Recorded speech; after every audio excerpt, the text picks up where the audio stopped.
കുറേ കാലമായി സ്റ്റാൻഡ് വാങ്ങണമെന്ന് ആഗ്രഹിച്ചിട്ട് കേട്ടോ. പക്ഷേ വാങ്ങാൻ ഭയങ്കര വിലയല്ലേ. ഏതായാലും വീട്ടിലുള്ള ഇരുമ്പൊക്കെ വെച്ച് പഴയ ഇരുമ്പൊക്കെ വെച്ച് തട്ടിക്കൂട്ടി സ്റ്റാൻഡ് ഉണ്ടാക്കിയെടുത്തിട്ടുണ്ട് എൻ്റെ ഹസ്ബൻഡ്.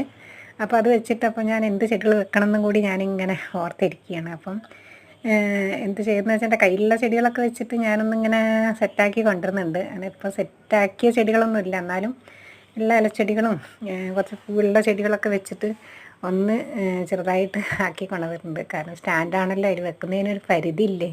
വലിയ ചെടികളൊക്കെ കയറ്റി വെച്ചിട്ടുണ്ടെങ്കിൽ ചെടികളും മറിഞ്ഞു വീഴും. അതുപോലെ വലിയ പ്രശ്നമാണ്. ഇപ്പോൾ മഴയൊക്കെ അല്ലേ. ചെമ്പരത്തിയൊക്കെ വിരിഞ്ഞ അതൊക്കെ ഹൈബ്രിഡ് ചെമ്പരത്തിയാണ് കേട്ടോ. ഇതൊക്കെ വിരിഞ്ഞത് ഞാനെടുത്ത് വെച്ചിട്ടുണ്ട്. പിന്നെ അത് പൂവൊക്കെ മാറുമ്പോൾ പിന്നെ അത് മാറ്റിയിട്ട് വേറെ ചെടികൾ അങ്ങനെ ദിവസം മാറ്റിയൊന്ന് വെക്കാറുണ്ട് ഞാൻ കേട്ടോ. അപ്പം ഇതെങ്ങനെയുണ്ട്? പുതിയ 2 ചെമ്പരത്തിയാണ്. പിന്നെ കണ്ടില്ല, ഈ ചെടികളൊക്കെ തന്നെയാണ് ഞാനിപ്പോൾ വെച്ചിട്ടുള്ളത്. അതായത് പൂവുള്ള ചെടികൾ നോക്കിയിട്ട്. പിന്നെ മഴ കൊണ്ടാലും വലിയ പ്രശ്നമില്ല എന്ന് തോന്നുന്ന ചെടികളൊക്കെയാണ് ഞാനിൽ സെറ്റ് ചെയ്തിട്ടുള്ളത്.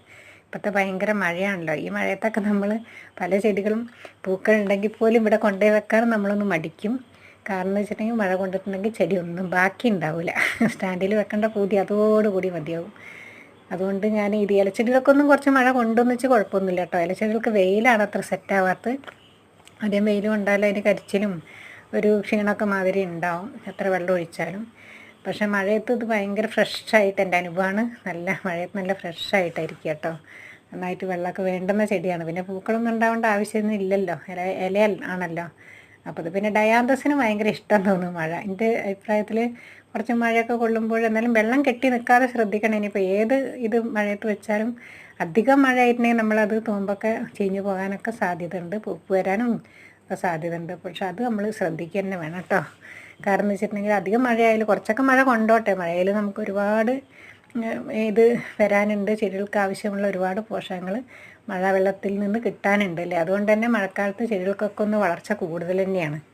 അതെല്ലാവർക്കും അറിയുന്ന കാര്യമാണെന്ന് എനിക്ക് തോന്നുന്നു. പിന്നെ ഇത് റെയിൻ ലില്ലി എത്ര വെറൈറ്റി നിങ്ങൾ കണ്ടിട്ടുണ്ട്. ഇപ്പോൾ ഈ മഞ്ഞയും കൂടി കൂട്ടിയിട്ട് ഇപ്പം എൻ്റെ അടുത്ത് 4 വെറൈറ്റി ഉണ്ട് കേട്ടോ.